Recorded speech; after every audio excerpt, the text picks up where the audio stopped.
والی سرکار کو سمجھ میں بات آ نہیں رہی تھی. اس کا نتیجہ نکلا میں جہلم چلا گیا ان کے بلانے پر کہ وہ مارکیٹ سے شارٹ. میں نے کہا قصہ ختم ہو جائے گا تاکہ تو میں نے سمجھا قصہ ختم ہو گیا بھائی, ساری دنیا نے دیکھ لیا, ایک بندہ آیا ہے کہہ کر گیا ہے کہ آپ پازیٹیو رسپانس دے دیں, بیٹھیں گے جب آپ کا ٹائم ہوگا اس وقت بیٹھیں گے, آپ بتا دیں میں تیار ہوں. تو اس پہ بھی نہیں رسپانس دیا. پھر جہلم والی سرکار نے کہا کہ بھائی آپ جو ہے وہ آن لائن آ جاؤ.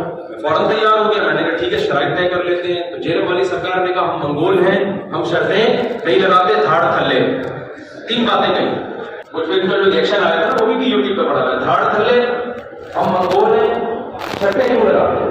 بغیر شرطوں کے جب ڈیبیٹ ہوتی ہے تو مرغوں کی لڑائی ہوتی ہے. وہ بحث کوئی علمی بحث کبھی بغیر شرطوں کے. ہم کو یہ تھوڑی شرطیں لگا رہی ہیں کہ دونوں گٹکے کھا کے بیٹھیں گے یا آپ توے پہ بیٹھ کے مناظرہ ہوگا اور توا کم سے کم اتنی ڈگری گرم ہونا چاہیے. بھائی نارمل شرطیں کہ کتنی دیر ڈیبیٹ ہوگی, ٹاپک کیا ہوگا, آپ کتنی دیر بات کریں گے, پھر میں کتنی دیر بات کروں گا, ثالثی کا کردار کون کرے گا, یہ شرطیں ہم نے طے کرنی تھی. انہوں نے کہا کہ شاید ایسی شرطیں ہیں کہ ہم توے پہ بیٹھ کے چولہے پہ بیٹھ کے بحث ہوگی تو شرطیں کیوں لگا. اور پھر منگول, حالانکہ منگول تو سارے حنفی تھے, تبھی جہلم والی سرکار کے باپ دادے پردادے سارے حنفی نکلیں گے. تو حنفیوں کی وجہ سے آپ کو اسلام ملا ہے. ابا بھی حنفی, دادا بھی حنفی. اگر ابا بالفرض اہل حدیث ہے تو دادا تو حنفی ہوں گے, دادا بھی اگر اہل حدیث تو پردادا تو پکے حنفی. آپ کا تو سارا اسلام حنفیوں سے آپ کو ملا ہے بھائی. بڑے صغیر میں تو تھے ہی حنفی, باقی دنیا میں شافعی ہے, حنبلی ہے, اسی طرح ہی ہے. تو وہ جو منگول بھی سارے حنفی ہیں اور جو انڈونیشیا چائنا کی طرف چلے گئے وہ بھی حنفی ہیں. کہیں کہیں جا کے شافعی ملیں گے آپ, میجورٹی ان میں بھی منگول کے مسلمان سارے حنفی ہوئے تھے. تو اچھا دھاڑ تھلے کا مطلب مجھے پہلی دفعہ میں نے سنا تھا دھاڑ تھلے. ابھی تک مجھے اس کا مطلب نہیں پتا دھاڑ تھلے کا مطلب کیا ہے. لیکن کیونکہ وہ ریئیکشن ہوا نا غصے میں, تو میں اب یہ سمجھ رہا ہوں کہ جب بھی کہیں غصہ آئے تو دھاڑ تھلے. اب اس دن کے بعد سے مجھے بھی جب یہ غصہ آتا ہے نا اپنے ساتھ میں دھاڑ تھلے. نہیں پتا اس کی کا مطلب کیا ہے, لیکن اس کا مطلب ہے جب بہت غصہ آ رہا ہے نا دھاڑ تھلے. یہ بھی لینگویج سیکھنے کا ایک دیسی طریقہ ہے, پتہ نہیں تھا کہ تو کبھی جہلم میں ملاقات ہوئی تو میں پوچھوں گا بھائی دھاڑ تھلے کا اصل مطلب کیا ہے. میں تو جانتا پنجابی تو نہیں آتی نا مجھے. تو اب جہلم والی سرکار کا کام یہ تھا کہ میں جہلم سے آ گیا, بھائی جو ذلت ہونی تھی آپ کی ہو گئی, ختم کرو, چپ کرو, اس ٹاپک کو ختم کرو, آپ نے جو کرنا ہے کرو. آپ نے پھر آن لائن مناظرے کا چیلنج کر دیا, میں نے آن لائن مناظرے کا چیلنج قبول کیا. پھر آپ پیچھے ہٹ گئے, پھر آپ نے خود ہی کہا دوستی کا ہاتھ بڑھا لیا. میں خوش تھا اس سے, چلو یار یہ پھڈا کیا ہونا چاہیے ختم. آپ کا جو نظریہ آپ ٹھیک ہے پھیلاتے رہو, جس میں عقل ہوگی وہ خود ہی سمجھ جائے گا کون صحیح ہے کون غلط ہے. ٹھیک ہے بھائی, بات ختم ہو گئی تھی. میں چپ کر کے بیٹھا ہوا تھا نا اتنے سالوں سے. پھر وہی میرا تصویر ہے, پھر وہی میرے کلپ. اب میں نے اگر آپ کا نام لیا تھا نا کسی میں تو وہ آپ نے پہلے لیا ہے, اس کے بدلے میں نے نام لیا ہے. وہ کہہ سکتا ہے کہ مفتی صاحب نے پہل کی ہے, آپ نے پہل کی, اس کے بعد میں نے جواب دیا, پھر آپ نے پہل کی. تصویر خود اپنے چینل پہ نہیں تو اپنے شاگردوں کو لگایا ہے. تو اس لیے میں نے کہا بھائی یہ دو تو ہو گئے, جہلم جا کے آ گیا, ایک آن لائن ہو گیا, اب ایک تیسرا رہ گیا کہ اسی طرح سے ریئیکٹ کرواؤ جہلم والی سرکار. پہلے میں ریئیکٹ جو کرواتا تھا نا سرکار کے کلپ نہیں لگاتا تھا میں, اس سے کیا ہوتا تھا سرکار میری بات کو غلط روپ پہ لے جاتی.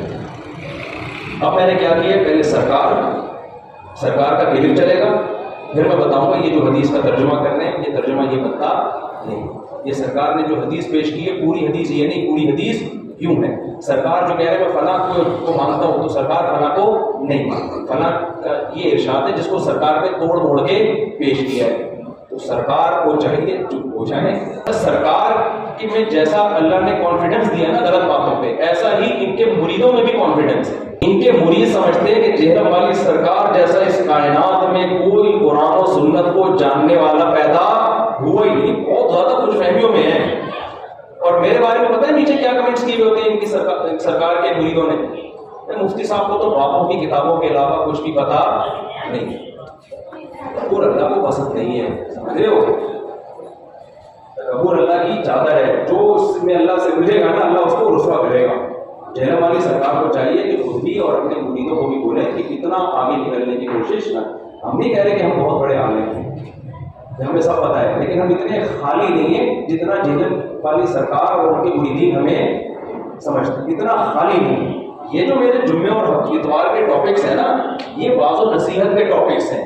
یہ جو اختلافی مسائل اور جو قرآن و حدیث سے فقہاء نے مسائل استنباط کیے ہیں، یہ ٹاپک ہی نہیں ہے.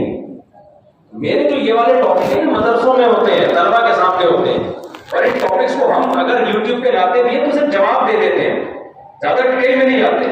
اگر ہم ڈیٹیل میں جانا شروع ہوں تو آپ کو، میں نہیں کہہ رہا کہ ہم کو بہت بڑے علامہ نکلیں گے، آپ کو پتہ چل جائے گا ہم اتنے خالی نہیں ہیں جتنا آپ ہمیں بولو. اور ابھی میرے کلپ آنے والا ہے قریب عدالتی خلا، کیونکہ عدالتی خلا میں لیٹسٹ کلپ آیا، اس میں کہا ہے کہ یہ کراچی کے مفتی بول رہے ہیں کہ جج صرف اپنی بیوی کو طلاق دے سکتا ہے، دوسروں کی بیوی کو نہیں دے سکتا. بھائی پھر آ گئے نا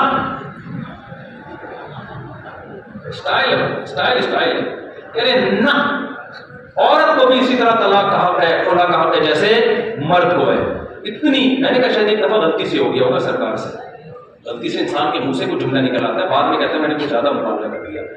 دوسرے کے لیے میں دیکھا وہاں بھی نہ، عورت کو بھی اسی طرح طلاق کا حق ہے جیسے مرد کو نہ. پھر کہتے ہیں اپنے بابوں کا دفاع کر رہے ہیں، تو خلا کا مطلب کیا ہوا اگر عورت کو حق نہیں ہے؟ تو میں نے کہا یار کیونکہ یہ اتنا خطرناک مسئلہ ہے کہ اس کی وجہ سے فیملی سسٹم ٹوٹ رہا ہے. میرے پاس خواتین مجھے بتایا مردوں نے کہ ہماری بیوی نے ایک انجینئر صاحب کا کلپ سنا ہے، 5 بچوں کے بعد جا کے عدالت سے کھلا لے لیا، اور یعنی میرے پاس بھی تھا کیونکہ اس کو وسیم پسند آ گیا. اب جھیلم والی سرکار یہ کہتی ہے کہ حرام ہے ایسے کھلا لینا لیکن ہو جائے گا. بھائی جب اس کو بندہ پسند آ گیا نا تو پھر حلال حرام نہیں دیکھے گا. یہ جب بھوت سوار ہوتا ہے نا تو پھر اچھے پھسل جاتے ہیں. تو یہ تکلف کی کیا ضرورت ہے کہ گناہ ملے گا لیکن ہو جائے گا؟ بھائی ہوگا ہی نہیں، کیونکہ جس کی بیوی ہے وہ چھوڑے گا تو ہوگا، جج کی بیوی تھوڑی ہے. عجیب سی بات ہے یار، جج تمہارے باپ ہیں، ہم ججوں کے غلام اور لوٹی ہیں کہ جج ہماری بیوی کو بھی جب چاہے طلاق دیتے، ایسا تھوڑی ہے.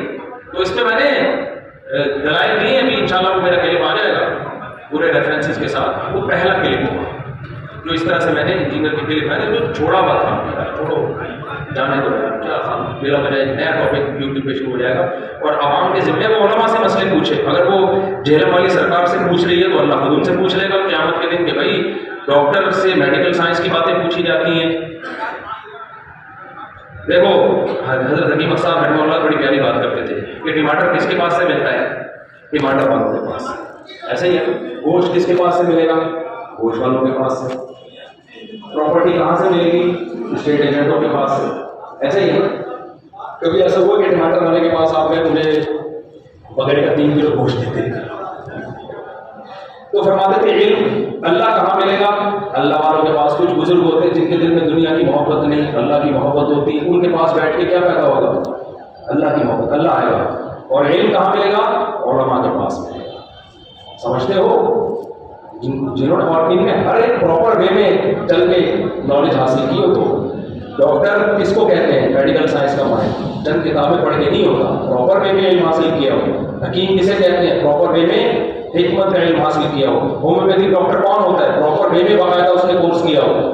اسی طرح علم کا بھی سلیبس ہے، نصاب ہے، اس میں عربی گرامر ہے، اس میں فقہ ہے، اس میں حدیث ہے، اجماع امت ہے، فقہاء کے اختلافات ہیں، ان اختلافات میں ہر ایک کے پاس کیا کیا دلیل ہے، اس کا مذاکرہ ہے، اس کا بحث مباحثہ ہے. اس کے بعد انسان انالائز کرتا ہے، پھر ہر مسئلے کو اس کی ویلیو دیتا ہے، عمل کے لیے وہ اختیار کرتا ہے، اور باقی جس کی جو ویلیو ہے وہ اس کو دیتا ہے. تو یہ پورا ایسے تھوڑی اٹھ کے یار کوئی بھی اٹھ جائے اور جہاں وہ فتویٰ دینا شروع کر دے. تو میں سوچتا تھا ہمیں کیا بولنے کی ضرورت ہے بھائی، ہمارے اور بھی کام اتنے، تو ان کے پاس تو ٹائم بہت ہے نا. ایک ہفتہ ایک ہی ٹاپک میں تیاری ہوتی رہتی. میں تو صبح جامع تو میں پڑھاتا ہوں میں، پھر اس کے علاوہ میرے بیانات